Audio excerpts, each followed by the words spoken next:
الحمد لله وحده والصلاة والسلام على من لا نبي بعده. اللهم صل على سيدنا مولانا محمد وعلى آل سيدنا مولانا محمد كما صليت على إبراهيم وعلى آل إبراهيم إنك حميد مجيد. أما بعد فأعوذ بالله من الشيطان الرجيم. بسم الله الرحمن الرحيم. وَلَنَبْلُوَنَّكُمْ بِشَيْءٍ مِّنَ الْخَوْفِ وَالْجُوعِ وَنَقْصٍ مِّنَ الْأَمْوَالِ وَالْأَنفُسِ وَالثَّمَرَاتِ وَبَشِّرِ الصَّابِرِينَ. وقال الله سبحانه وتعالى فبما رحمة من الله لنت لهم ولو كنت فظا غليظ القلب لانفضوا من حولك فاعف عنهم واستغفر لهم وشاورهم في الأمر فإذا عزمت فتوكل على الله إن الله يحب المتوكلين.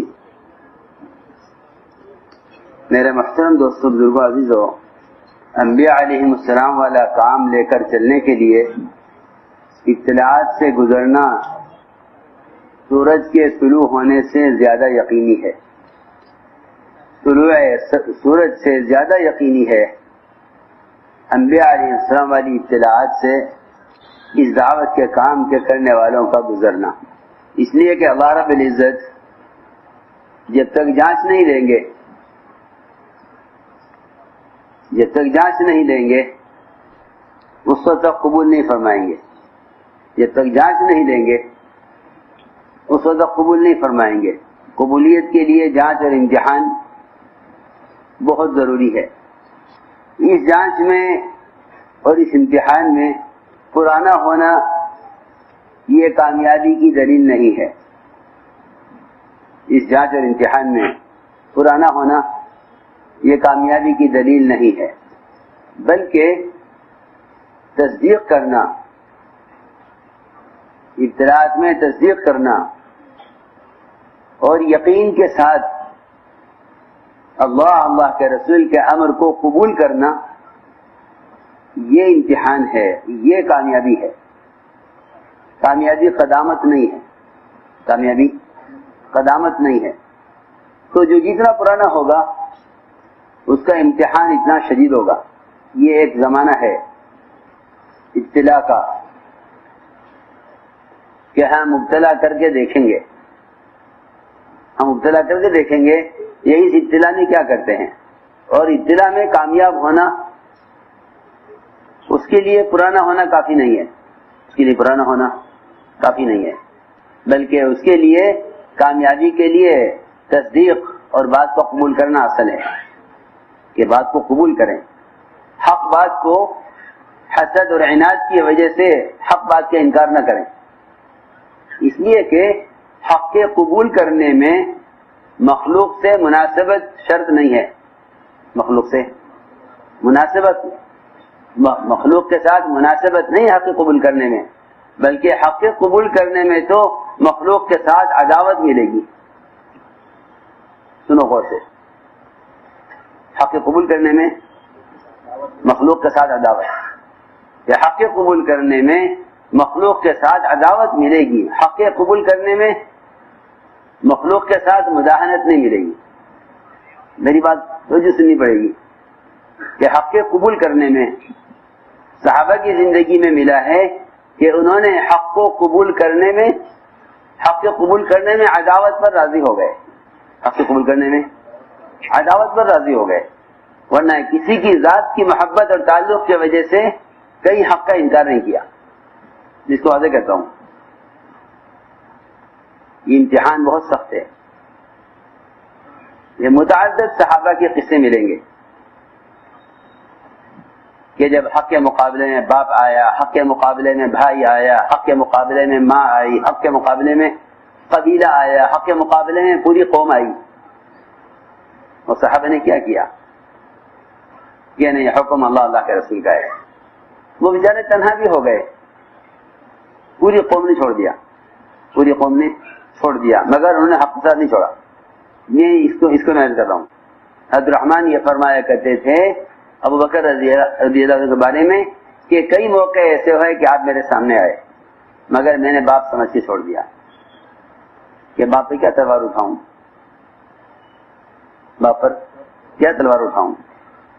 جواب دیا کہ بیٹے تم ایک دفعہ میرے سامنے آ جاتے تو میں تمہیں نہ چھوڑتا، ایک دفعہ میرے سامنے آ جاتے تو میں تمہیں نہ چھوڑتا۔ میں نے عرض کیا یہ ہے ابتلا کہ ہم تمہیں آزمائیں گے۔ تو میں نے عرض کیا کہ حق تعاون میں عداوت تو ملے گی صحابہ میں، اپنے خاندان والوں سے، تعلق والوں سے، لیکن مداہنت نہیں ملے گی، مداہنت نہیں ملے گی۔ تو میں نے عرض کیا کہ یہ ایک امتحان ہے کہ حق کا ساتھ دو، اور حق جو ہے وہ واضح ہے، حق چھپتا نہیں ہے، کیونکہ حق میں خیانت نہیں ہے، حق واضح ہے، حق واضح ہے، بالکل دین واضح ہے، دین بھی واضح ہے، دین کی دعوت بھی واضح ہے، اس کو کسی کی وضاحت کی ضرورت نہیں ہے، یہ اللہ کی طرف سے اعلان ہے کہ حق واضح ہو چکا ہے، جس کا دل چاہے کفر کرے، جس کا دل چاہے ایمان لائے، دین اور دین کی محنت واضح ہے، جس کا دل چاہے کفر کرے، جس کا دل چاہے ایمان لائے۔ ابو بکر رضی اللہ عنہ نے یہ خطبہ دیا تھا کہ دین کام ہو چکا، واضح ہو چکا، اب ہر ایک کو اختیار ہے کہ وہ کون سا راستہ اختیار کرتا ہے۔ تو میں نے عرض کیا کہ امتحان ہے سخت، اس میں پرانا ہونا کامیابی کا سبب نہیں ہے، بلکہ اس میں تصدیق کرنا اور حق کو قبول کرنا، کہ حق بات کو قبول کر لو، چاہے وہ کسی کی طرف سے ہو۔ یہ امت کی اجتماعیت کا سبب ہے کہ حق کو قبول کر لو، چاہے وہ غیر کی طرف سے آوے کہ حق کو قبول کر لو، اور غلط کا انکار کر دو، چاہے وہ اپنے متعلقین کی طرف سے آوے کہ غلط ہے، غلط ہے۔ جی ہاں، سب سے بڑا مجرم وہ ہے جو حق کی تردید کرے مخلوق کے تعلق کی وجہ سے، وہ اللہ کے یہاں سے بڑا مجرم ہے کہ حق کی تردید کرے مخلوق کے تعلق کی وجہ سے۔ میں وہ باتیں عرض کرنا چاہتا ہوں کہ جس کی وجہ سے صحابہ کا انتخاب ہوا ہے اس دین کی حفاظت کے لیے اور دین کی اشاعت کے لیے، یہ ہے وہ سخت امتحان۔ یہ اپنے عمل سے ثابت کریں کہ کس کے ساتھ ہیں، سب بات ہے۔ تو ہم نے عرض کیا کہ اس امتحان کے لیے، اس کامیابی کے لیے قدامت اصل نہیں، صداقت اصل ہے، کہ سچی بات کہو، سچی بات کہو دیا۔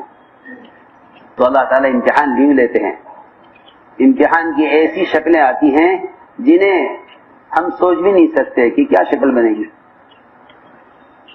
کہ کیا شکل بنے گی امتحان کی۔ حضور اکرم صلی اللہ علیہ وسلم کے وحی لکھنے والے کاتب جو وحی لکھا کرتے تھے، جو وحی لکھتے تھے، جب انسان کی تخلیق کے مراحل نازل ہوئے تو اللہ نے ان کا امتحان لیا کہ یہ وحی تو لکھتے ہیں، ان کو وحی پر یقین کتنا ہے، کیونکہ ایک اعزاز ہوتا ہے، اعزاز ظاہری چیز ہے، اعزاز ظاہری چیز ہے، کسی کو کوئی مقام مل جائے، کسی کو کوئی عہدہ مل جائے، یہ ظاہری چیز ہے، یہ باقی رہنے والی چیز نہیں ہے، کیونکہ جتنے اعزاز کی چیزیں ہیں وہ شہرت کی ہیں، قبولیت کی نہیں ہیں۔ جی ہاں، شہرت کی چیز ہے، اعزاز، قبولیت کی چیز نہیں ہے۔ مقبول بندے جو ہوتے ہیں اللہ کے یہاں ان کو تو تلاش کیا جاتا ہے، یہ فلاں کہاں، جی ہاں، مقبول بندے تلاش کیے جاتے ہیں، جی ہاں، اور مشہور غیر مخلصین مشہور بھی ہوتے ہیں، غیر مخلصین مشہور ہوتے ہیں، انہیں اپنی شہرت سے اپنی قبولیت کا دھوکہ لگ جاتا ہے۔ یہ بہت ڈرنے کی بات ہے، میں اپنے لیے کہہ رہا ہوں، آپ سے نہیں کہہ رہا، یہ دھوکہ لگتا ہے، یہ شہرت سے قبولیت کا دھوکہ۔ حالانکہ قبولیت کا تعلق شہرت اور قابلیت سے نہیں ہے، قبولیت کا تعلق صفات و قبولیت سے ہے، صفات اللہ کو مطلوب ہے، بندوں کو نہیں ہے مطلوب، صفات اللہ کو مطلوب ہیں، تو جو اللہ کے یہاں مطلوبہ صفات پر ہوتے ہیں وہ اللہ کے یہاں مقبول ہوتے ہیں، وہ اللہ کے یہاں مقبول ہوتے ہیں۔ آپ نے فرمایا رب اشعث اغبر، بہت سے بال بکھرے غبار آلود پراگندہ لوگ وہ دروازے دھکے دیے جاتے ہیں حالانکہ اللہ کے ان کا مقام ایسا ہے کہ اگر اللہ پر قسم کھا بیٹھے اللہ ان کی قسم پوری کر دے. وقسم اللہ لابرہم. تو میں نے ایک بات عرض کی ہے کہ شہرت اور مقام یہ کوئی چیز نہیں ہے. ہر سمجھتے تھے کام شخصیت سوزی کا ہے، سازی کا نہیں ہے. اس کا ہے شخصیت سوزی. یہ کام شخصیت سوزی کا ہے، شخصیت سازی کا کام نہیں ہے کہ پہلے شخصیت بنے پھر اس شخصیت سے کام بنے. یہ راستہ دنیا والوں کا ہے. یہ راستہ دنیا والوں کا راستہ یہ ہے کہ پہلے دنیا والے شخصیت بناتے ہیں پھر شخصیت کے رعب سے کام بناتے ہیں. یہ دنیا والوں کا راستہ ہے. اس لیے وہ اپنے کام میں کامیاب نہیں ہے. اپنے کام میں کامیاب نہیں ہے. جی ہاں، پہلے شخصیت پھر شخصیت سے کام. یہ راستہ یہ طریقہ دنیا والوں کا ہے. یہاں پہلے قوت سے حکومت بنتی ہے پھر حکومت کی قوت سے کام بنتے ہیں. یہ سمجھتے تھے کہ ان کی حکومتیں اجسام پر ہوتی ہیں، قلوب پر نہیں ہوتی. ان کی حکومتیں جسموں پر ہوتی ہیں، دلوں پر نہیں ہوتی. انبیاء کا کام اس سے بالکل مخالف ہے. انبیاء کا کام اس سے بالکل مخالف ہے کہ انبیاء کا کام اس سے بالکل مخالف ہے. تو ہم نے عرض کیا کہ سخت امتحان ہوتا ہے. یہ کاتب الوحی تھے بڑے مشہور. جب آپ پر وحی آتی آپ ان کو بلاتے اور یہ آپ کی وحی لکھا کرتے تھے. تو انسان کی تخلیق کے مراحل کی آیتیں نازل ہوئیں. ہم نے انسان کو کیسے پیدا کیا، اس کو کیا بنایا، پھر کیا بنایا، پھر کیا بنایا. تو اللہ تعالیٰ نے ان کا امتحان لیا کہ ان کو اس وحی پر کتنا یقین ہے. وحی پر کتنا یقین ہے کہ ہاں یہ وحی بے شک آپ پر ہی آئے گی، آپ کے علاوہ کسی پر وحی نہیں آئے گی. اس امتحان کے لیے اللہ تعالیٰ نے آیت نازل کی آپ پر اور اس آیت کے الفاظ جاری کر دیے ان کی زبان پر. یہ امتحان ہے. ہم دیکھیں گے کہ تمہیں اپنے کہے ہوئے کا یقین ہے یا آپ کی وحی کا یقین ہے، اور الفاظ دونوں کے برابر. وحی کے الفاظ بھی وہی، الہام کے الفاظ بھی وہی. ادھر وحی ادھر الہام. یہ سمجھنے کی بات ہے. ادھر وحی ادھر الہام. ہاں ادھر وحی. تو آپ کے بولنے سے پہلے بولے یہ، اور بولنا تھا فتبارک اللہ احسن الخالقین. یہ انہوں نے کہا. آپ نے فرمایا یہ بھی لکھو. کہتے نہیں یہ وحی نہیں ہے. یہاں یہ وحی ہے، مجھ پر آئی ہے. میں نے کہا نہیں، آسمان سے وحی نہیں آتی. جس کی جو بات اچھی لگتی ہے لکھوا دیتے ہیں. یہ کہہ کر یہ اسلام سے مرتد ہو گئے. بلکہ روایت میں ہے کہ نبوت کا دعویٰ بھی کیا انہوں نے کہ میں نبی ہوں، کیونکہ مجھ کو بھی وحی آتی ہے. میں نے ایک مثال دی ہے امتحان کی. یہ اتنا سخت امتحان آتا ہے کہ آدمی، بلکہ فرمایا حضور اکرم صلی اللہ علیہ وسلم نے صحابہ سے کہ یہ بتاؤ کہ لوگوں میں سب سے بڑا عالم کون ہے. لوگوں میں سب سے بڑا عالم کون ہے. صحابہ خاموش رہے. عرض کیا کہ اللہ کے رسول زیادہ جانتے ہیں. آپ نے فرمایا سب سے بڑا عالم وہ ہے جو لوگوں کے اختلاف کے زمانے میں حق پر جمنے والا ہو. اختلاف کے زمانے میں حق پر جمنے والا ہو. یہ لوگوں کے اختلاف کے زمانے میں حق پر جمنے والا ہو اور حق پر نظر رکھنے والا ہو. عمل میں کتنا بھی کوتاہ کیوں نہ ہو، عمل میں کتنا بھی کوتاہ ہو، اور جسمانی اعتبار سے ایسا کمزور اور معذور ہو کہ زمین پر گھسٹ کر چلتا ہو. یہ فرمایا یہ وہ لوگوں میں سب سے بڑا عالم ہے جو اختلاف کے زمانے میں حق پر جمنے والا ہو. تو میرے عزیز دوستو، یہ اطلاعات آتی ہیں کہ اللہ رب العزت چھانٹتے ہیں مخلصین کو اور سچوں کو. یہ معاملہ ہر ایک کا اللہ کے ساتھ براہ راست ہے. اس کا مقصد کسی کو متہم کرنا نہیں ہوتا، اس کا مقصد یعنی اتہام نہیں ہوتا، بلکہ اس کا مقصد اہتمام ہوتا ہے کہ ہر آدمی میرے بارے میں اہتمام کرے، ہر آدمی بارے میں اہتمام کرے کہ میرا اللہ کی ذات کے ساتھ تعلق کیسا ہے، ہر ایک اپنے بارے میں اہتمام کرے کہ اس کا اپنے اللہ کی ذات کے ساتھ کیسا تعلق ہے، ہر ایک اپنے بارے میں سوچے. اس لیے کہ ایک روایت کا مفہوم ہے کہ آپس کے اختلاف کی وجہ وہ تنہائی کی معصیتیں ہوں گی. یہ میں بطور اتہام کے نہیں کہہ رہا، بطور احترام کے کہہ رہا ہوں. تنہائی کی معصیتیں، جی ہاں، یہ آپس کے اختلاف کی وجہ بنے گی. کیونکہ اصولی بات یہ ہے کہ جتنی پاکیزہ تنہائی ہوگی اتنی پاکیزہ جلوت ہوگی. جتنی پاکیزہ جلوت، اتنی پاکیزہ جلوت ہوگی، جتنی پاکیزہ خلوت ہوگی. جی بلکہ عجیب روایت میں ہے کہ جو شخص ایسا چھپ کر گناہ کرے جس کو کسی نے نہ دیکھا ہو، تو اللہ رب العزت بغیر لوگوں کے دیکھے ہوئے اس گناہ کرنے والے کی نفرت لوگوں کے دلوں میں پیدا کر دیتے ہیں، بغیر دیکھے. ہم نے دیکھا نہیں.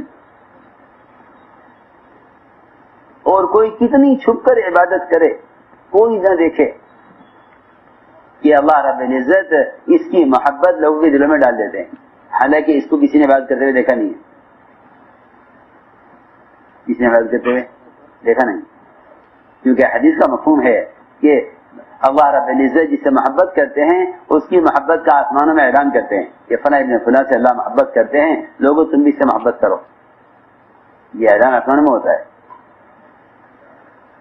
تو ہم نے عرض کیا کہ سب سے بنیادی چیز ہے اپنے آپ کو اللہ کے یہاں قبول کروانا، اپنے آپ کو اللہ کے یہاں قبول کروانا. کہ اس قبولیت کا تعلق دو چیزوں سے ہے خاص طور پر. ایک پہلی چیز تقویٰ ہے، پہلی چیز تقویٰ ہے، کہ پہلی چیز تقویٰ ہے. کیونکہ تقویٰ ایک ایسی صفت ہے جو ہر زمانے کی تنگی سے، ہر زمانے کی فتنوں سے باہر نکال دے گا. یہ تقویٰ ایسی صفت ہے جس پر وعدہ ہے من یتق اللہ یجعل لہ مخرجا، کہ اللہ تعالیٰ متقین کے لیے نکلنے کا راستہ بنا دیتے ہیں، متقین کے لیے نکلنے کا راستہ بنا دیتے ہیں. یہ صرف رزق اور ضروریات کے پورا ہونے کے اعتبار سے آیت نہیں ہے، بلکہ بڑے بڑے فتنوں سے اللہ تعالیٰ مخلصین کے، متقین کے نکلنے کا راستہ بنا دیتے ہیں. اس میں سب سے بنیادی بات جو ہے،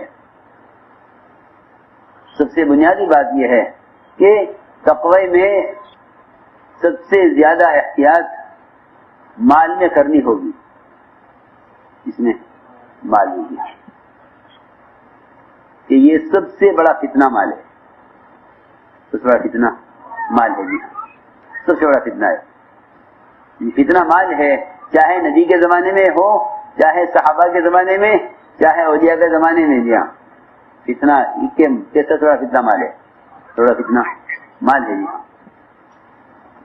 کیونکہ باطل پہلے مال پیش کرتا ہے. خوف کا درجہ تو بعد میں آتا ہے کہ لالچ والے کہ وہ مال میں پھسل جاتے ہیں، ان کو ڈرانے کی ضرورت نہیں ہے، ان کو ڈرانے کی ضرورت نہیں ہے. یہاں سب سے پہلی چیز کہ نبی کی نبوت کو بھی مال سے آزمایا جاتا ہے. نبی کی نبوت کو مال سے آزمایا جاتا ہے. میں سچی بتا دوں کہ اس راستے میں جتنی پرواز استغنا سے ہوتی ہے اتنی کسی چیز سے نہیں ہوتی. اس راستے میں اتنی پرواز استغنا سے ہوتی ہے، اتنی کسی چیز سے نہیں ہوتی. کہ اس راستے میں جتنی پرواز اور بلندی استغنا سے ہوتی ہے اتنی اور کسی چیز سے نہیں ہوتی. کیا استغنا؟ جی یہ استغنا جو حدیث میں آتا ہے کہ جو مخلوق سے مستغنی رہتا ہے وہ غنی ہے، ہم اس کو غنی بنا دیتے ہیں،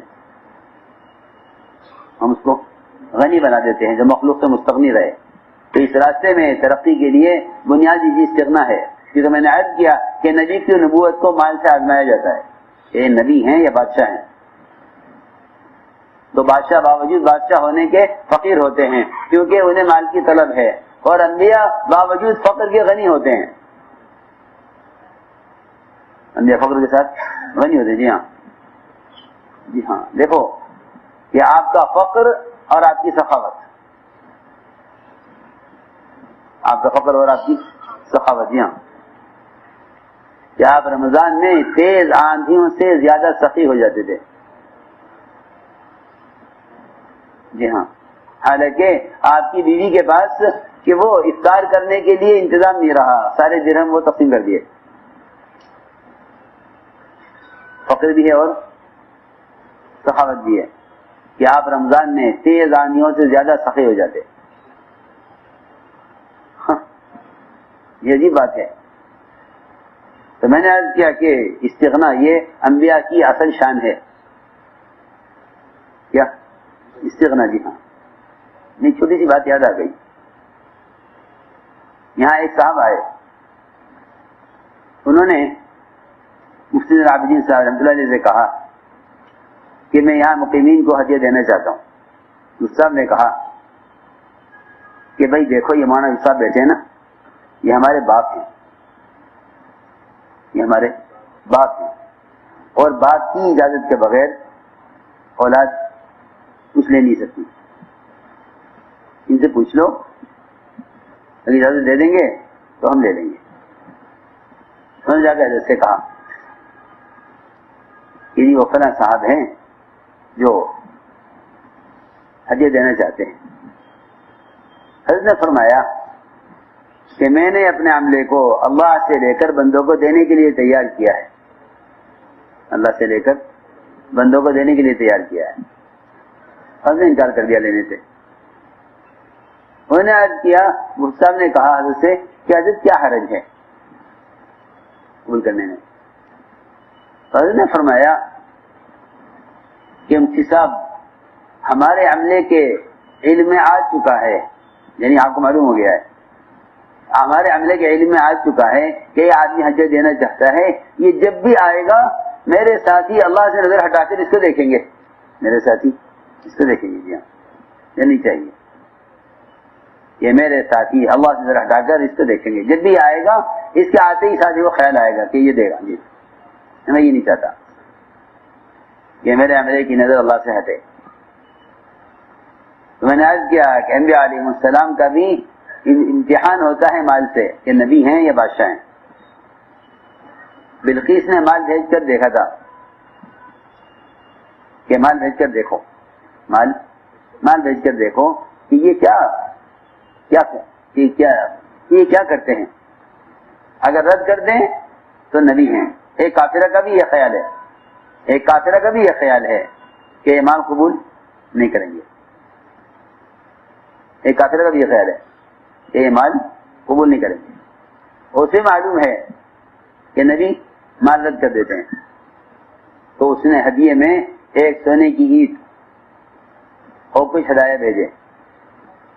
رسول علیہ السلام نے اس کے آنے سے پہلے اپنا پورا میدان سونے کا بنوا کر جنات سے اور اس پر مویشی چھوڑ دیے جو پیشاور گوبر کریں کہ تمہارے یہاں سونے کی حیثیت یہ ہے اور ہمارے یہاں سونے کی حیثیت یہ ہے. جی ہاں، تم تو ہم مرعوب کرنے کے لیے سونے کی اینٹ بھیج رہے ہو، اور ہم بتائیں کہ ہمارے مویشی سونے پر پیشاب گوبر کرتے ہیں. دیکھو، جی ہاں، یہ جواب ہے ہدیے کا، یہ ہدیے کا جواب ہے. جی ہاں، کہ کیوں کہ اللہ نے ہمیں آپ کی ہدایت کا ذریعہ بنایا ہے، اس لیے ہم آپ کے مال سے متاثر نہیں ہوں گے.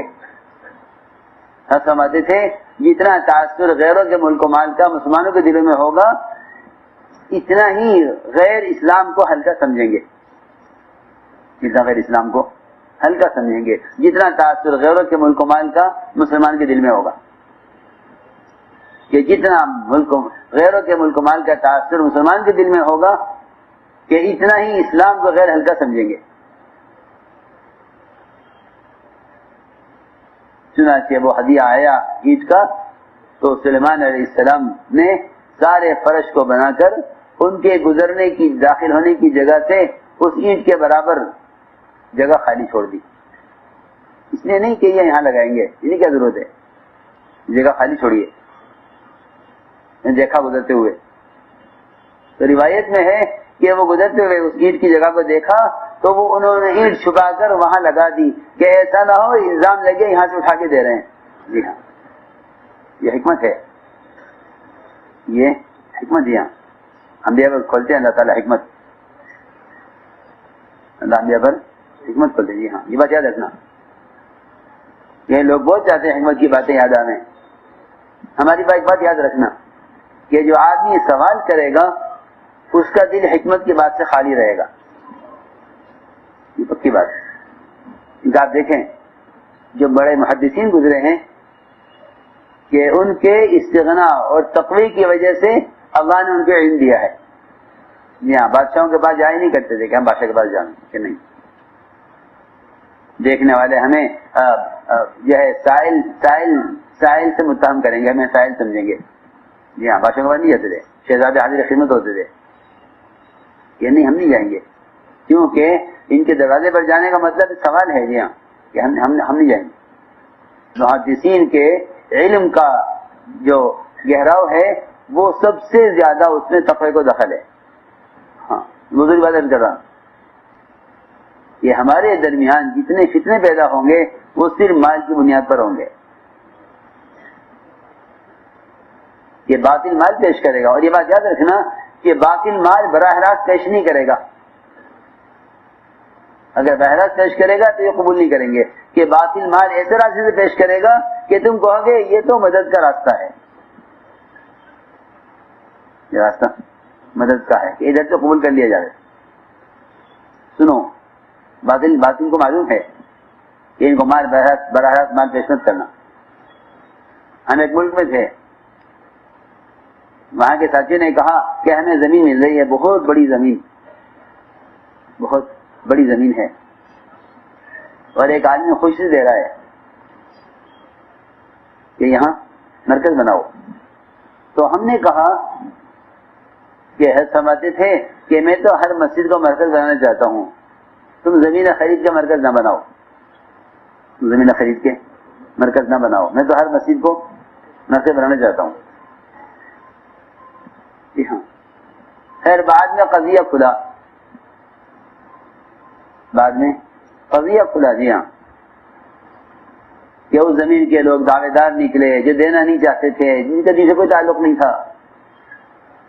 جن کو میں نے عرض کیا کہ بڑے بڑے فتنے ہیں اندر، کہ اندر بڑے بڑے فتنے ہیں. تو یہ کہیں کہ استغنا کے ساتھ چلو، کہتے ہیں استغنا کے ساتھ.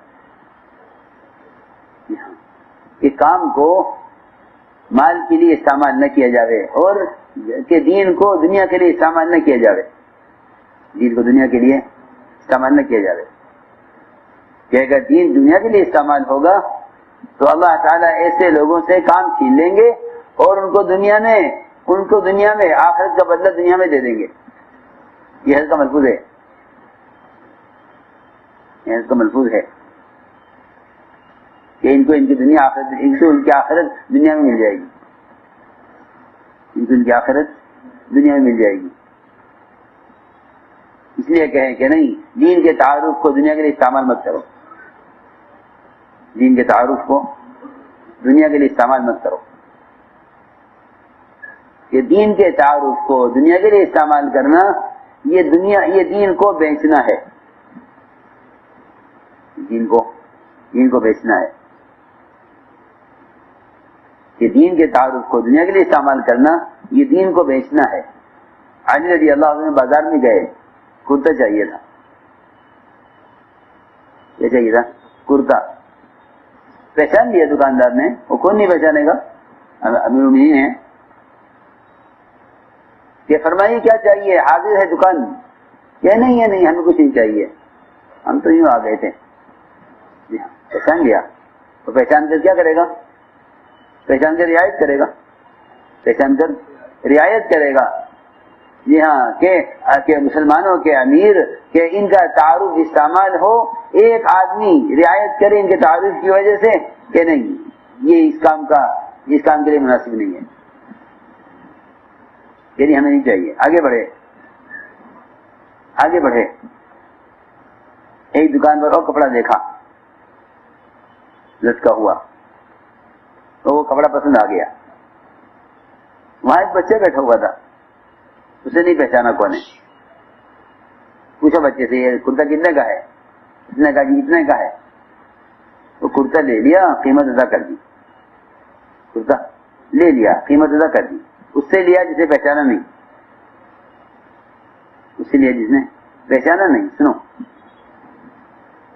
اللہ مجھے معاف فرمائے کہ بعض مرتبہ یہ شیطان خیال پیدا کرتا ہے کہ ان سے مان لو جن سے تعلقات ہیں. جی ہاں، مال جن سے لو تعلقات ہیں، اور تعلقات کی بنیاد پر سستا مل جائے گا. تعلقات کی بنیاد پر سستا مل جائے گا. جی ہاں، کہ ان سے لو جن سے تعلقات ہیں، کہ تعلقات سے سستا مل جائے گا. یہ کام کو بیچنا ہے. سیدھی میں حضرت کی بات نقل کر رہا. جی ہاں، حضرت نے اپنا جوتا دیا پھٹا ہوا. یہ ہے کیا؟ چمڑے کا موزہ دیا کہ پھٹ گیا ہے، اس کو سلوا لو. ہو گیا لے کے موچی کے پاس. موچی نے سیا اور سی کر دے دیا کہ بھائی پیسے کیا؟ نہیں بھائی پیسے نہیں، خدمت کیا؟ حضرت کی خدمت. اور جوتا اور جو موزہ سل کر آیا، حضرت نے پوچھا لانے والے سے کتنے پیسے لگے؟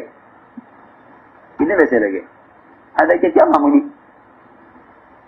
7400 لگی ہوگی شاید، جس سے بھی کم. کتنے پیسے لگے؟ تو بڑے خوش ہو کر انہوں نے کہا کہ نہیں حضرت، وہ تو بڑا خوش ہوا آپ کا موزہ دیکھ کر. اس نے کہا میری سعادت ہے، اس نے سی کر دیا ہے اور پیسے نہیں لے رہا ہے. جی تو حضرت نے فرمایا کہ تبلیغ تو بیچ آیا، تبلیغ تو بیچ آیا.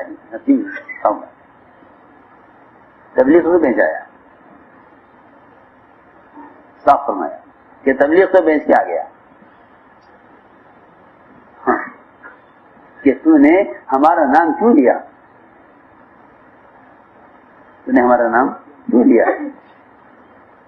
تو میں عرض کر رہا تھا کہ یہ احتیاط کی، یہ تقوی ہے کہ کام کی نسبت دنیا کے لیے استعمال نہ ہو. ورنہ کام سے محرومی ہو جائے گی. صاف بات ہے بالکل. جی ہاں، کام سے محرومی ہو جائے گی کہ کام دنیا کے لیے استعمال نہ ہو. نرقع دنیانا بتمزیق دیننا فلا دیننا یبقى ولا ما نرقع. جی ہاں، کہ پیوند لگاتے ہیں، دین کا پیوند لگاتے ہیں دنیا پر، دین کو پھاڑ کر پیوند لگاتے ہیں دنیا پر.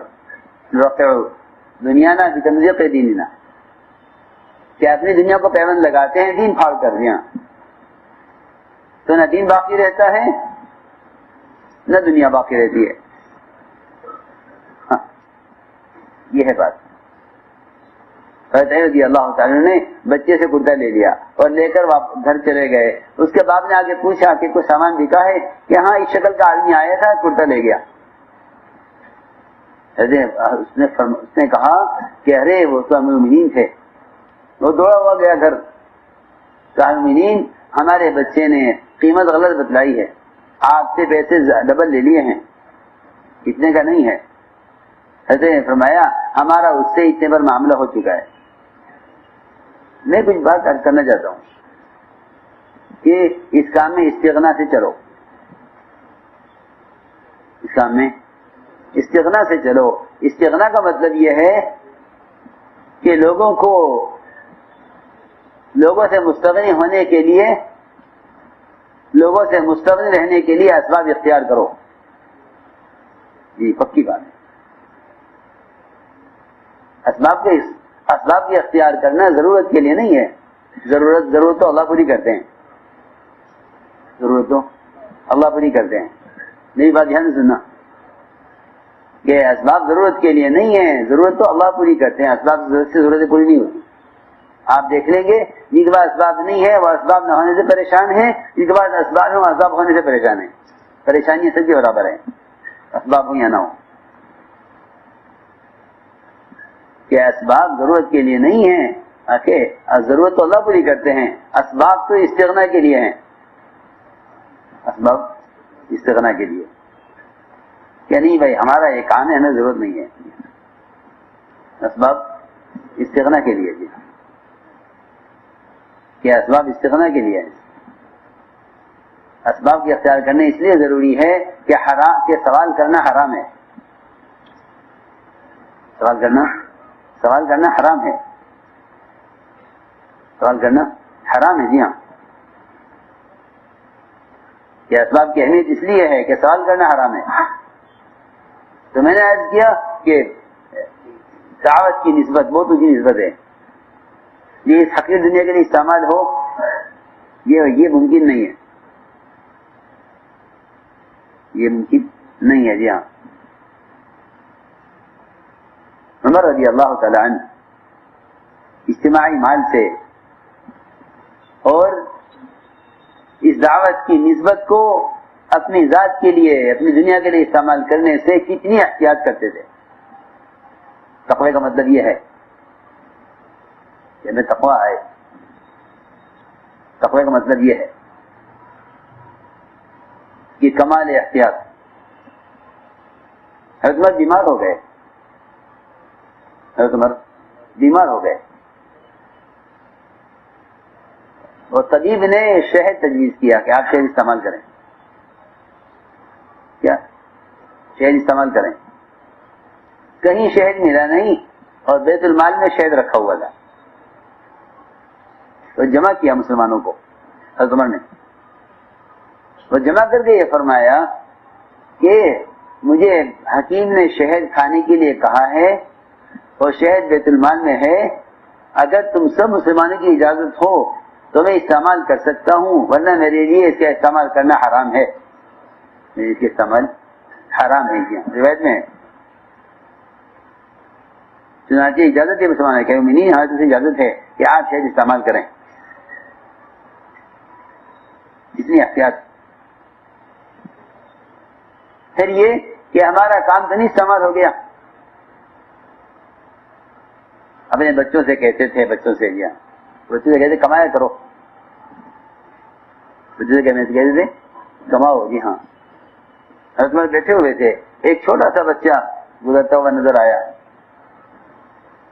پوچھا حضرت عمر نے یہ اتنا کمزور بچہ کس کا ہے، چلا نہیں جا رہا اس سے. تو موقع ملا بچوں کو بولنے کا. کہا ایک بیٹے نے کہ آپ کا ہی تو پوتا ہے، اتنا کمزور کیوں ہے؟ کہ کمزور اس لیے ہے مومنین کہ جتنا مال آتا ہے آپ دوسرے پہ خرچ کر دیتے ہیں، گھر والوں کو دیتے نہیں ہیں، اس لیے یہ کمزور ہے. یہ وجہ بتائی کہ آپ سارا مال خرچ کر دیتے ہیں دوسروں پر، اس لیے کمزور ہے. یہ حضرت عمر کا جواب سنو. حضرت عمر نے فرمایا کہ دیکھو سن لو سب. اپنی اولاد سے کہا کہ دیکھو تم سن لو، یہ مال جو آ رہا ہے یہ تو مسلمانوں کا مال ہے. یہ تو مسلمانوں کا مال ہے. تمہیں چاہیے کہ اپنے بچوں کی ضرورت کو کما کر پورا کرو. بچوں کی ضرورت کو کما کر یہ کماؤ، کما کر بچوں کی ضرورت پوری کرو. یہ مال تو مسلمانوں کا ہے. یہ جواب دیا. تو عبداللہ بن عمر نے تجارت کی پھر حضرت عمر کے کہنے پر. اب تجارت کیا کریں کہ بہترین تجارت سمجھ میں آئی اونٹوں کی کہ سستے اونٹ خریدیں، چراگاہ میں ڈالیں اور جب موٹے ہو جائیں، فربا ہو جائیں تو ان کو نفع سے لا کر بیچیں بازار میں. اور کیا کریں گے؟ اور کیا کریں گے؟ یہ کیا. عبداللہ بن عمر رضی اللہ عنہ نے اونٹ خریدے، سستے اونٹ خریدے کمزور، پھر ان کو چراگاہ میں ڈالا. جو فربا ہو گئے جو اونٹ فربا ہو گئے تو ان کو بازار میں لے کر آئے. حضرت عمر بازار میں موجود تھے. حضرت عمر نے پوچھا کہ یہ اتنے عمدہ اونٹ کس کے ہیں؟ اتنے عمدہ اونٹ کس کے ہیں؟ اتنے فربا، اتنے صحت مند، اور واہ واہ واہ واہ کہتے رہے بار بار. جی ہاں، یہ فرما دیکھ کر بخین بخین واہ واہ کتنے عمدہ اونٹ ہیں، کس کے ہیں یہ اونٹ؟ تو دیر میں دوڑتے ہوئے آئے، ہمیں نہیں، یہ اونٹ میرے ہیں. میرے بیٹے، تمہارے اونٹوں کا وزن اور تمہارے اونٹوں کی صحت باقی تمام مہاجر انصار کے اونٹوں سے زیادہ اچھی ہے. میرا خیال یہ ہے کہ میری نسبت سے تمہارے اونٹوں کا خیال زیادہ کیا گیا ہوگا، اس لیے اپنا جو جتنے کے اونٹ تمہیں خریدے تھے وہ پیسے لے لو اور نفع بیت المال میں جمع کرا دو. تم اپنے اونٹوں کی قیمت لے لو اور نفع، یہ ہے رونے کی بات. یہ جو نفع تمہیں ملے وہ بیت المال میں جمع کرا دو، کیونکہ مجھے اس بات کا اندیشہ ہے کہ تمہارے اونٹوں کا خیال میری نسبت سے زیادہ کیا گیا ہوگا اور میں مسلمانوں کی نسبت سے ہوں، اپنی ذات سے نہیں ہوں. یہ ہیں قبولیت کے اسباب اور قبولیت کی شرائط. اللہ جمع فرمائے. میں بطور احترام بھی نہیں کہتا، بطور احکام بھی کہتا ہوں کہ تقوی ہے اصل چیز. کیا ہے تقوی؟ جی ہاں. عمر رضی اللہ تعالیٰ عنہ جب سخت پریشان ہو جاتے اپنی ضرورت کے لیے تو بیت المال سے قرض لیتے تھے، اور بیت المال کا خزانچی حضرت عمر کے پیچھے لگ جاتا. مومنین نکالیے، وہ آپ نے لیا تھا، نکالیے آپ نے لیا تھا. جی ہاں، یہ نہیں کہ حضرت جی ہاں آپ نے لیا تھا، نکالیے، قرضہ ہے آپ پر بیت المال کا. پیچھے پیچھے بڑھتا، ان کے چپٹ جاتا ان کو کہ نہیں مومنین میں نہیں چھوڑوں گا. ہاں، حالانکہ عمر کا رعب. تو عمر رضی اللہ تعالیٰ عنہ کہیں سے قرض لے کر بیت المال کا ادا کرتے، بیت المال کا قرض اتارتے. یہ ہے احتیاط. میں اسے عرض کر رہا کہ کام جا رہا ہے انتظام کی طرف، کام جا رہا ہے انتظام کی طرف، یہ کام جا رہا ہے انتظام کی طرف، اور انتظام لے جائے گا مال کی طرف، کیونکہ انتظام مال کے بغیر نہیں ہوتا، کام تو مال کے بغیر ہو جائے گا. اس خدا کی قسم اس کام میں ایک پیسے کی ضرورت نہیں ہے ہی نہیں. کام پیسے کا ہے ہی نہیں. آپ دعوت دیں، آپ گشت کریں، آپ تعلیم کریں، آپ مشورہ کریں، آپ ملاقاتیں کریں، کون سا کام پیسے کا ہے؟ دعوت کے تقاضے تو مال سے متعلق ہی نہیں ہے. دعوت کے تقاضے تو مال سے متعلق ہی نہیں ہے. مال کا تعلق تو ضروریات سے ہے. جی ہاں. اور میں سامنے کہا کہ فلاں ملک میں جانا ہے، انتظام نہیں ہے. میں نے کہا تو مال کے بغیر تو حج نہیں فرض ہوتا، مال کے بغیر تو حج نہیں فرض ہوتا. جی ہاں، مال کے بغیر تو حج نہیں فرض ہوتا. اگر تو پیسے مانگ کے چلا بھی گیا جماعت میں تو کیا ملے گا؟ علماء نے لکھا ہے کہ جو تبلیغ دوسرے کے مال پہ ہو بے اثر ہوتی ہے. جو تبلیغ کس پر ہو؟ دوسرے کے مال پر، وہ تبلیغ بے اثر ہے. مال دوسرے کا ہے، وہ تبلیغ بے اثر ہے. اس لیے میں نے عرض کیا کہ استغنا اصل چیز ہے. استغنا اصل چیز ہے کہ اپنے آپ کو تقوی سے اللہ کے ہاں قبول کروائیں، اپنے آپ کو تقوی سے اللہ کے ہاں قبول کروائیں، کیونکہ تقوی پر اللہ رب العزت بڑے بڑے فتنوں سے بچا کر نکال دیں گے. ایک بات تو یہ ہے، ایک صفت تو یہ ہے تقوی والی.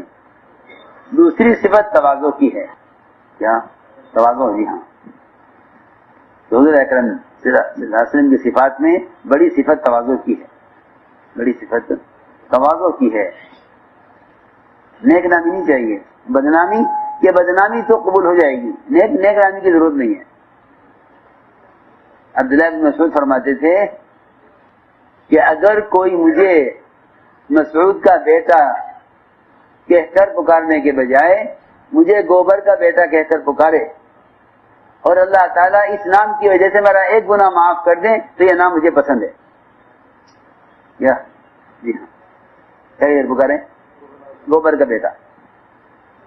ہاں، ابن روسا کہہ کے پکارنا، اسی روایت میں کہ مجھے ابن روسا کہہ کے پکارا جاوے اور اس کے بدلے میرا ایک گناہ معاف کر دے تو یہ نام مجھے پسند ہے، کیونکہ اس نام کی بات نہیں ہے، ایک گناہ معاف تو ہو رہا ہے، ایک گناہ معاف ہو رہا ہے کہ اگر مجھے گوبر کا بیٹا کہہ کر پکارا جائے تو یہ نام مجھے پسند ہے، کیونکہ میرا اس کے بدلے میں ایک گناہ معاف ہو رہا ہے۔ اس لیے میرے عزیز دوستو، آپس کی اجتماعیت بھی تواضع سے ہے، ورنہ تکبر سے مقابلے ہوتے ہیں، سارے مقابلے کبر کی وجہ سے، سارے مقابلے کبر کی وجہ سے۔ جی ہاں، اب دیکھو جتنی بادشاہتوں میں جنگیں ہوتی ہیں وہ سب کبر کی وجہ سے ہیں، کہ سارے فتنے کبر و تعالی کی وجہ سے ہیں، کہ تواضع پیدا کرو تو سارے فتنے ختم ہو جائیں گے، سارے فتنے ختم کہیں سے؟ محض تواضع سے۔ جی ہاں، اس لیے حضور اکرم صلی اللہ علیہ وسلم کو نرم مزاج دیا گیا، آپ کو نرم مزاج دیا گیا ہے۔ فبما رحمت من اللہ لنت لهم، کہ اللہ کی رحمت ہے کہ آپ ان کو نرم مل گئے، آپ صحابہ کو نرم مل گئے۔ جی ہاں، یہ اللہ کی رحمت ہے، یہ اللہ تعالیٰ کی رحمت ہے۔ تو ہمیں چاہیے کہ رحمت بن کر چلیں، کیا بن کر؟ رحمت بن کر، یہاں کیا رحمت بن کر چلیں، لوگوں کے لیے مشکلات نہ پیدا کریں، کیونکہ لوگ مشکلات پیدا کرتے ہیں تربیت کے لیے، حالانکہ تربیت مشکلات سے نہیں ہوتی، کہ تربیت تو سہولت سے ہوتی ہے۔ سنو، تربیت کے لیے شفقت چاہیے، تربیت کے لیے شفقت، جی ہاں، کہ تربیت شفقت سے ہوتی ہے۔ آپ کی مسجد میں ایک آدمی نے پیشاب کیا تو صحابہ دوڑے روکنے کے لیے، تو آپ نے پہلا عمل شفقت کا کیا کہ نہیں، اس کو پیشاب پورا کرنے دو، اس کو پیشاب پورا کرنے دو۔ اس نے اطمینان سے مسجد میں پیشاب کیا اور پورا پیشاب کیا،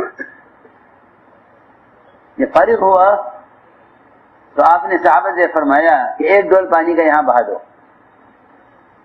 اس لیے ہمارے یہاں کسی کی بے اصولی اور غلطی پر کوئی ہنگامہ احتجاج نہیں ہونا چاہیے، یہ نبوت کا طریقہ نہیں ہے، یہ نبوت کا طریقہ نہیں ہے۔ جی کہ اس کا ذکر تذکرے ہوں، کسی کے بے اصولی پر کی اشاعت کی جاوے، اس کی تو کوئی گنجائش ہی نہیں ہے، کیونکہ زنا کرنے والا ہلکا ہے زنا کی خبر کرنے والے سے، زنا کرنے والا ہلکا ہے اس کے مقابلے میں، زنا کی خبر کرنے والے کے مقابلے میں۔ جی ہاں، صاف بات ہے کہ زنا کی خبر کرے کہ اس کا گناہ زنا سے کہیں زیادہ بڑا ہے، اور بڑا اس لیے ہے کہ زنا تو معاف ہو جائے گا اور غیبت معاف نہیں ہوگی، زنا معاف ہو جائے گا، غیبت معاف نہیں ہوگی، کہ زنا معاف ہو جائے گا، غیبت معاف نہیں ہوگی۔ اس لیے کہ اپنے ماحول کو ستھرا رکھو، کہ ماحول کو ستھرا رکھنے کے لیے سب سے بنیادی شرط یہ ہے، ماحول کو صاف رکھنے کے لیے بنیادی شرط یہ ہے کہ مسلمان کے عیب کو چھپایا جائے، مسلمان کے عیب کو چھپایا جائے۔ جی ہاں، کہ جب بڑا بننے کا شوق ہوتا ہے نا، تو ایک دوسرے کے عیوب کو ظاہر کرتے ہیں تاکہ یہ عیب ظاہر ہو کر چھوٹا ہو جائے، ہم بڑے ہو جائیں۔ جی ہاں، یہ اصل مقصود ہوتا ہے، اصل مقصد یہ ہوتا ہے کہ مسلمان کے عیب کو چھپاؤ تاکہ ماحول ستھرا رہے، مسلمان کے عیب کو چھپاؤ تاکہ ماحول ستھرا رہے۔ جی ہاں، صاف ماحول رکھو، کہ اپنے ماحول کو صاف رکھو، اپنے ماحول کو صاف رکھو اور اپنے ساتھیوں کو معتمد بناؤ، ساتھیوں کو معتمد بناؤ۔ جی ہاں، اعتماد، یہ کام اعتماد سے لیا جاتا ہے۔ اپنی دکان کے ملازم سے بھی آپ جو کام لیں گے اعتماد کی بنیاد پر لیں گے، اعتماد نہیں ہے تو آپ کام نہیں لیں گے۔ جی ہاں، اپنے ساتھیوں کو معتمد بناؤ، ساتھیوں کو معتمد بناؤ۔ سنو، جب حسد آ جاتا ہے تو ساتھیوں کو ضائع کرنے کی فکریں ہوتی ہیں، ان کو ضائع کیسے کریں، ان کو ضائع کیسے کریں۔ سنو، دو دکانیں آمنے سامنے، اس کی دکان چلتی نہیں ہے، اس کی بہت چلتی ہے۔ سنو، اس کی دکان چلتی نہیں، اس کی بہت چلتی ہے، یہ کیا کریں؟ کہ اس دکاندار نے اس کے مالک سے کہا، دوسری دکان کے مالک سے، کہ بھائی تمہاری دکان تو بہت چلتی ہے مگر یہ تمہارا ملازم ہے نا، میں نے اس کو خود اپنی آنکھوں سے دیکھا ہے، آپ کو بتا رہا ہوں کہ یہ آپ کے یہاں سے مال چراتا ہے اور نقدی چراتا ہے، اور دو اس کا ایک کچا کاغذ بناتا ہے ایک پکا بناتا ہے جی، کر دی شکایت۔ اسے معلوم ہے کہ اس کے ہٹتے ہی اس کی دکان پر اس جیسے ملازم نہیں آ سکتا، میں کچھ کہہ رہا ہوں، اس کو ہٹاؤ کسی طرح۔ جی ہاں، تو اس کے مالک کے دل سے اس کا اعتماد ختم کیا، اس کے مالک کے دل سے اعتماد ختم کر دیا۔ اس نے چھوٹا سا کام کیا، بہت، اس کو نکالنے کے لیے نہیں کہا، اعتماد ختم کر دیا۔ جی ہاں، اس نے ملازم کو نکال دیا، یہ جاؤ، اس کا کام ہو گیا کہ یہ دکان چلتی تھی اب نہیں چلے گی، کیونکہ یہ جو کام یہ کر سکتا ہے وہ کوئی دوسرا نہیں کر سکتا۔ میں عرض کر رہا کہ ساتھیوں کو معتمد بناؤ باوجود کمزوریوں کے، جی ہاں۔ بچے گھر میں بہت شرارت کرتے ہیں، آنے والے مہمان کے سامنے ہر ایک اپنے بچے کی تعریف کرتا ہے، یہ پڑھ لیا، یہ پڑھ لیا، یہ پڑھ لیا، یہ کچھ نہیں، آنے والے کے سامنے بچوں کی تعریف۔ جی ہاں، ہر ایک سب پریشان ہے کہ ہاں بچوں کی شکایت اجنبی لوگوں کے سامنے نہیں کرتے، کیوں کہ یہ بچے پھر کسی قابل نہیں ہوں گے، یہ اصولی بات ہے۔ احساس کمتری پیدا ہوگا، احساس کمتری یہ پیسے پیدا ہوگا کہ اپنے ساتھیوں کو معتمد بناؤ، ساتھیوں کو معتمد بناؤ۔ عمر رضی اللہ تعالیٰ عنہ کے پاس حضرت زبیر رضی اللہ عنہ داخل ہوئے، حضرت اسلم نے آنے سے روکا کہ یہ بھی نہیں آ سکتے، انہوں نے حضرت اسلم کو چانٹا مار کر دروازہ کھول لیا، اندر آ گئے۔ حضرت عمر نے پوچھا کیا ہوا؟ حضرت اسلم نے کہا مجھے چانٹا مار کر دروازہ کھول لیا۔ حضرت عمر نے عجیب بات فرمائی، حضرت عمر نے فرمایا کہ زبیر جب جنگل میں کسی جانور کو زخمی کر دیا جاتا ہے تو پھر درندے اس کو پھاڑ کھاتے ہیں، کہ آدمی اپنے مقام سے گر گیا، یہ جانور زخمی ہو گیا، اب باقی درندے اس کو اب یہ بھی حفاظت نہیں کر سکے گا، اپنی حفاظت نہیں کر سکے گا۔ اس لیے عرض کر رہا کہ ساتھیوں کو معتمد بناؤ، غلطیاں ساتھیوں سے ہوں گی، یقینی بات ہے، غلطی ساتھیوں سے ہوں گی، کہ اپنے ساتھیوں کو معتمد بناؤ اور ان کی غلط بات کی اچھی تعویل بھی کرو۔ ایک عام مسلمان کے فعل کی تعویل کا حکم ہے، تو ایک قربانی دیے ہوئے ساتھی کی فعل کی تعویل کتنی کرنی چاہیے؟ ایک عام مسلمان اس کے فعل کی تعویل کرو، عام سے عام آدمی کے اندر خوبی تلاش کرو، عام سے عام آدمی کے اندر خوبی تلاش کرو۔ حضور اکرم صلی اللہ علیہ وسلم نے اس شخص کے بارے میں اعلان کیا صحابہ میں جو اتنا برا آدمی تھا کہ عمر اس کی نماز آپ سے پڑھوانا مناسب نہیں سمجھتے تھے، اتنا برا آدمی تھا، اس کے بارے میں آپ نے اعلان کیا کہ اس مرنے والے کو کسی نے کوئی عمل کرتے ہوئے دیکھا ہے؟ ایک صحابی نے عرض کیا کہ اس مرنے والے نے اللہ کے راستے میں ایک رات پہرا دیا ہے اور اس کا کوئی عمل ہم نہیں جانتے۔ حضور اکرم صلی اللہ علیہ وسلم نے حضرت عمر کو پیچھے ہٹایا، فرمایا عمر پیچھے ہٹ جاؤ، تمہیں لوگوں کے اعمال کے بارے میں سوال کرنے کا کوئی حق نہیں ہے۔ ہاں، یہ سب کے لیے حکم ہے، یہ حکم سب کے لیے ہے کہ لوگوں کے اعمال کے بارے میں سوال مت کرو، لوگوں کے اعمال کے بارے میں سوال مت کرو۔ عمر کہ عمر تمہیں اس کا کوئی حق نہیں، پیچھے ہٹو۔ آپ نے عمر کو ہٹایا اور آگے بڑھ کر نماز پڑھائی اور یہ فرمایا کہ جو آگ اللہ کے راستے میں پہرا دینے میں جاگی ہے وہ جہنم کی آگ نہیں دیکھے گی، جہنم کی آگ نہیں دیکھے گی، جو آگ اللہ کے راستے میں پہرا دینے میں جاگی ہے وہ جہنم کی آگ نہیں دیکھے گی۔ عمر پیچھے ہٹ جاؤ، تمہیں کوئی حق نہیں ہے لوگوں کے اعمال کے بارے میں سوال کرنے کا۔ سوال کرو فطرت کے بارے میں کہ یہ جنازہ مسلمان کا ہے یا غیر مسلم کا ہے، اس کے علاوہ کوئی سوال نہیں کر سکتے، اس کے علاوہ کوئی سوال نہیں کر سکتے۔ اس لیے میرے دوستوں عزیزوں، اپنے آپ کو ہمیں مزاج نبوت پر لانا ہے، اپنے آپ کو مزاج نبوت پر لانا ہے۔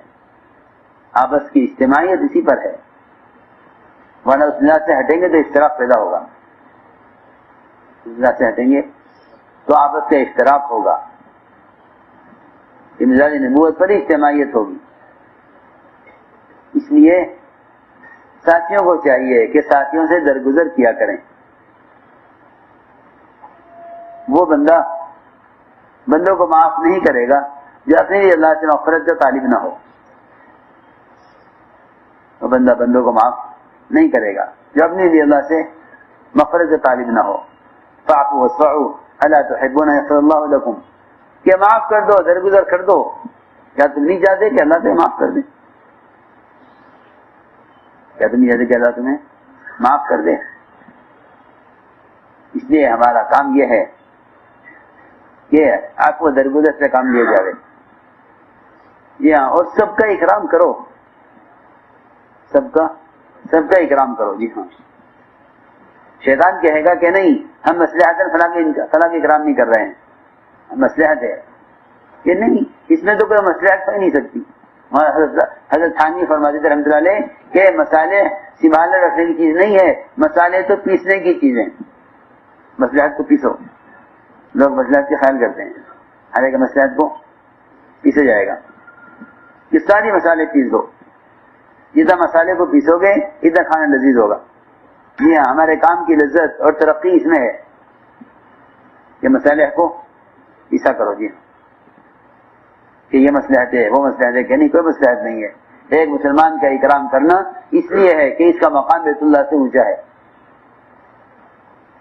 ایک مسلمان کا مقام بیت اللہ سے اونچا ہے، یقینی بات ہے، ایک عام مسلمان کا مقام بیت اللہ سے اونچا ہے۔ اس لیے ساتھیوں کا اکرام کرو باوجود اختلاف کے، اکرام کا مجاہدہ ہی اختلاف کے ساتھ ہے، ورنہ جسے محبت اس کا اکرام کیا تو کیا کمال کیا، جس سے تعلق ہے اس کا اکرام کیا تو تعلق کی بنیاد پہ کیا۔ اس لیے اختلاف کے زمانے میں اکرام کا دامن مت چھوڑو، ہاں، بے اکرامی پر آگے لو، بے اکرامی پر، جی ہاں، یہ گروپ بن گئے، تقابل پیدا ہو گیا، آپ کی جماعت میں ہیں، آپ کس طرف ہیں، جی ہاں، یہ سوال آ گیا زبان پر،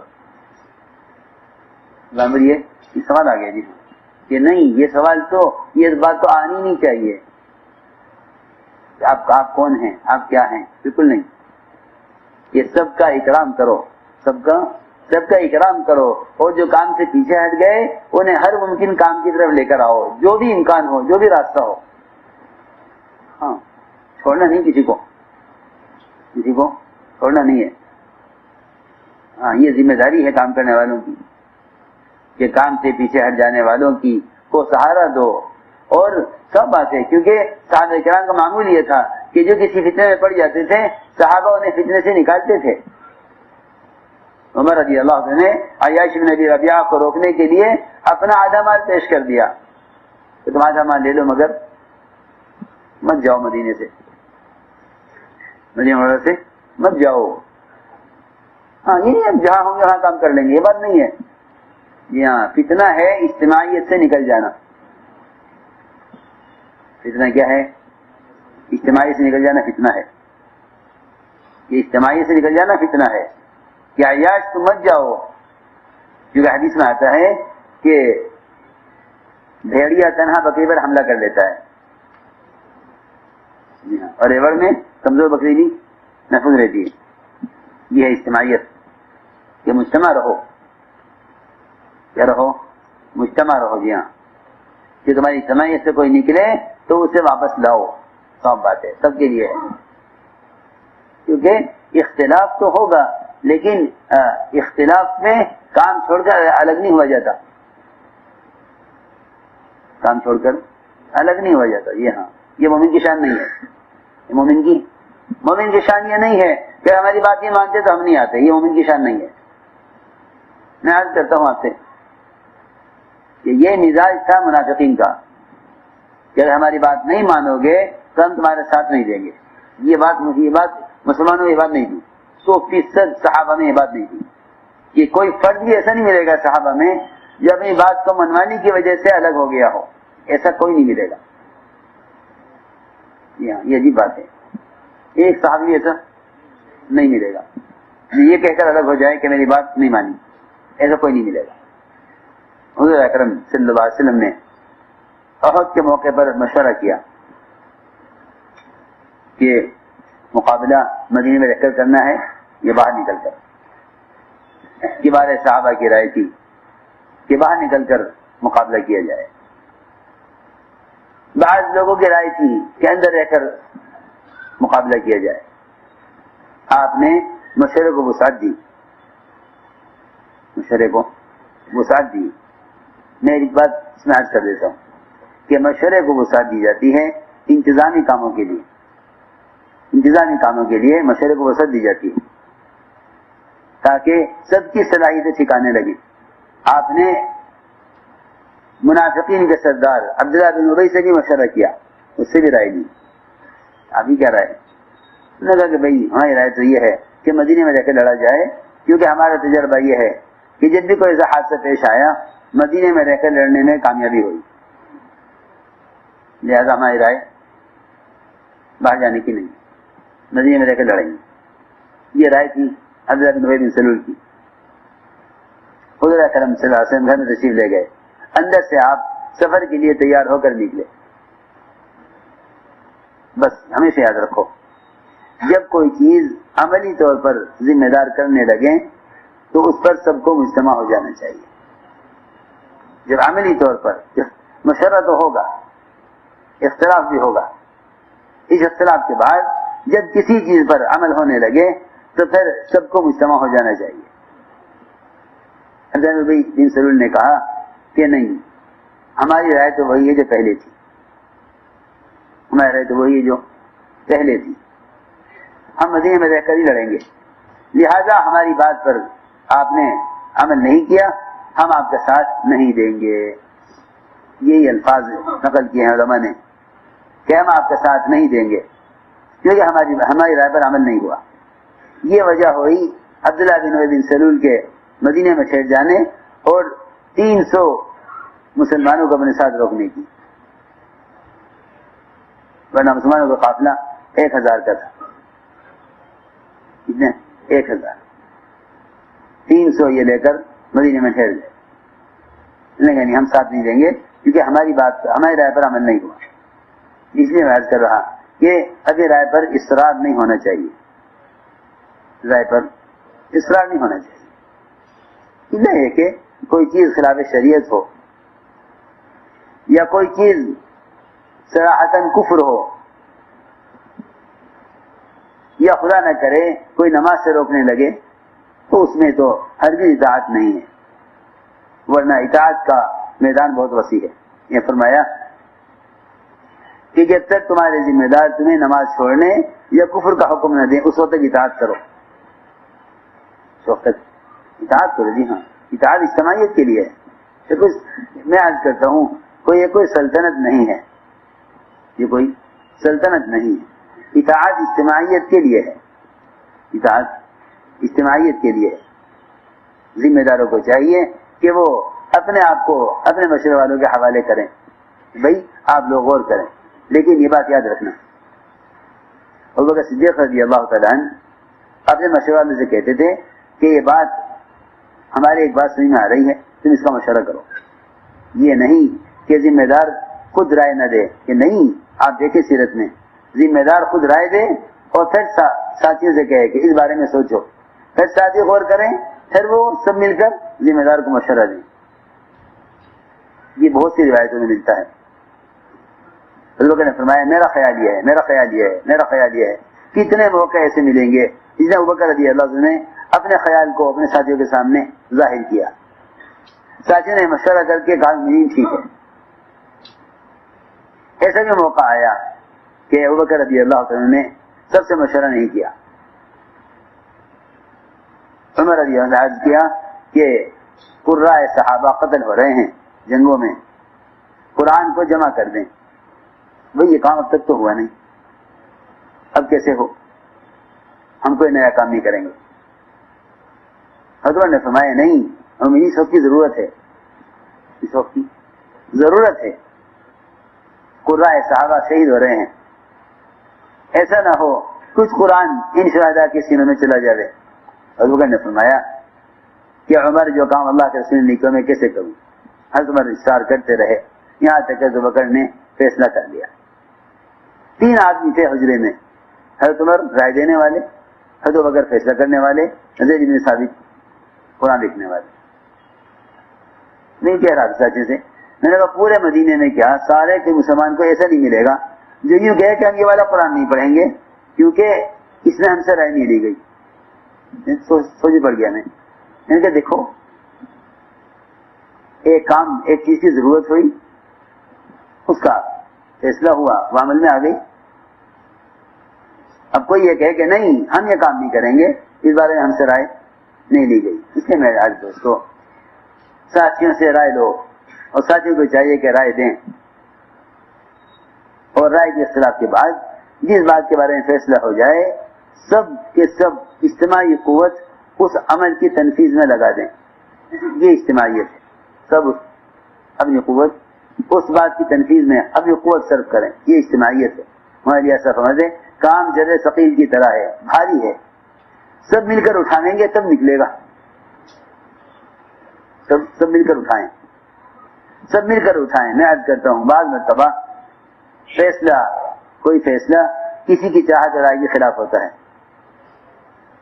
وہ یہ سوچ کر پیچھے ہٹ جاتا ہے کہ بھئی اس بارے میں اگر ہم رائے دیں گے تو لوگ ہم سے سوال کریں گے کہ آپ نے یہ رائے کیوں دی, لہذا وہ لوگوں کی ملامت کی وجہ سے رائے دینے سے خاموش ہو جاتے ہیں. بعد میں کہتے ہیں ہماری تو رائے تھی نہیں اس کی اس طرح کرنی. یہ ساری اس طرح کی باتیں جو ہمیں ملتی ہیں اللہ معاف فرمائے یہ اور حفاظت فرمائے, اللہ حفاظت فرمائے. اس طرح کی باتیں منافقین کی ملتی ہیں. وہ کہتے تھے کہ ہم تو پہلے ہی کہہ رہے تھے کہ ایسا مت کرو, اب نقصان ہو گیا تو اب ہم سمجھتے تھے کہ جو بات حال بھی پیش آئے اس حال کو اجتماعی طور پر سنبھالو. یہ نہیں کہ اگر اچھا حال آئے تو سب مجتمع ہو جائیں, برا حال آئے تو ایک دوسرے پر ڈال دیں. حضرت فرمایا کرتے تھے کہ تم لوگ یہ چاہتے ہو کہ کوئی ناگوار چیز آوے تو میرے سر پر ڈال کر خود پیچھے ہٹ جاؤ. کام کا بوجھ اٹھانا چاہیے, کام کا بوجھ اٹھانا. وزیر کہتے ہیں کام کے بوجھ بادشاہ کے بوجھ کو اٹھانے والا. وزیر بوجھ, جی ہاں وہ آئیں گے. وزیر کو وزیر اس لیے کہتے ہیں کہ وزیر کہتے ہیں بوجھ, یہ بوجھ اٹھانا. بعض مرتبہ آدمی کیا کروں نیک نامی کو باقی رکھنے, بدنامی سے بچنے کے لیے حق بات سے انکار کر دیتا ہے یا خاموش ہو جاتا ہے. ایسے لوگوں پر اللہ کام کا بوجھ نہیں ڈالتے, کیونکہ سب سے زیادہ اس کام میں آگے بڑھنے والے وہ ہوں گے جو ناگواری کے بوجھ کو برداشت کریں گے. بہت سے موقع ہوتے ہیں کہ لوگ سمجھتے ہیں کہ ایسا بات تو ٹھیک ہے, آپ کی بات تو ٹھیک ہے, لیکن لوگ اس بات سے ہماری خوش نہیں ہوں گے, کیونکہ اس کی پرواہ نہیں کرنی چاہیے. جو حدیث میں آتا ہے کہ جب بندہ کوئی عمل اللہ کو راضی کرنے کے لیے ایسا کرے جس سے ساری دنیا کی مخلوق اس سے ناراض ہو جائے تو اللہ بھی راضی ہو جاتے ہیں, مخلوق کو بھی راضی کر دیتے ہیں. اگر بندہ کوئی ایسا عمل کرے کہ جس سے ساری مخلوق راضی ہو جائے اور اللہ اس چیز سے ناراض ہوں تو اللہ تعالیٰ خود بھی ناراض ہو جاتے ہیں, ساری مخلوق کو بھی ناراض کر دیتے ہیں. یہ عجیب روایت ہے. اس لیے میں نے عرض کیا کہ بھئی اپنے مشورے میں وسعت پیدا کرو, ساتھیوں سے رائے لیا کرو. رائے پر اصرار نہ ہو, اس سے بھی اختلاف پیدا ہوتا ہے. رائے پر اصرار نہ ہو. عمر رضی اللہ تعالیٰ عنہ اس امت کے ملہم کہلاتے ہیں, اللہ کی طرف سے صحیح بات دل میں ڈالی جاتی تھی. وہ فرماتے ہیں عمر رضی اللہ تعالیٰ عنہ کہ حدیبیہ کے موقع پر میں نے عمرہ کرنے پر اصرار کیا. میں ہمیشہ اس گناہ کو معاف کرانے کے لیے اعمال و صدقات کرتا رہا. عمرہ کرنے پر اصرار کیا, حالانکہ عمرہ کیسی بڑی عبادت ہے. عمرہ کرنے پر اصرار کیا میں نے, پھر میں ہمیشہ اعمال و صدقات کرتا رہا. اے اللہ میرا اس دن کا گناہ معاف کر دے کہ میں عمرہ کرنے پر اصرار کیوں کر رہا تھا. اس لیے ہم اپنی رائے پر اصرار نہ کریں، رائے پر اصرار نہ کریں، ساتھی سے رائے لیں، اور ذمہ دار کو چاہیے کہ اللہ پر بھروسہ کر کے اللہ کی طرف متوجہ ہو کر فیصلہ کرے۔ عملے کو چاہیے کہ اپنے درمیان وحدت کلمہ پیدا کریں، یا وحدت کلمہ دی، یہ بہت ضروری ہے کہ سب کی ایک بات ہونی چاہیے، سب کی ایک ہی بات، کہ سب کی ایک ہی بات ہونی چاہیے۔ جتنی وحدت کلمہ ہوگی اتنی ہی اللہ کی طرف سے نصرت ہوگی۔ یہ دو چیزیں ہیں اہم۔